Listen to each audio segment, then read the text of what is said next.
ખીસુબેને શું કીધું? તમે ચિંતા કરશો નહીં, હું તમને કેરી સુધી પહોંચાડીશ.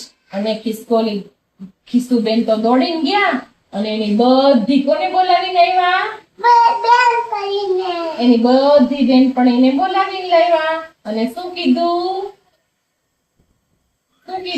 કે ચાલો ચાલો, મારા મિત્રને તમારા મદદની જરૂર છે. બધી બેનપણી આવી અને બધી બેનપણીએ શું કર્યું? થોડીક ધૂળ બધા લાવવા માંડ્યા અને એક મોટો ઢગલો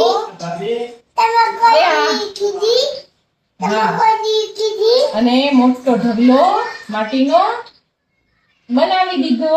પછી હાથીભાઈ શું કર્યું? ગજુભાઈ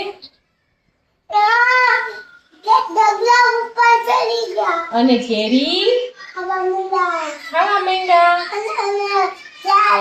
અને એક ઝાડ હલાવ્યું જોરથી તો બધી કેરી શું થયું? નીચે પડી. ખીસુબેન અને એની બધી બેનપણીએ પણ ધરાઈને કેરી ખાધી અને ગજુભાઈ પણ ધરાઈને કેરી ખાધી અને બધા આનંદથી નાચવા લાગ્યા, ખાવા લાગ્યા, ગીત ગાવા લાગ્યા. આપણી વાર્તા પૂરી.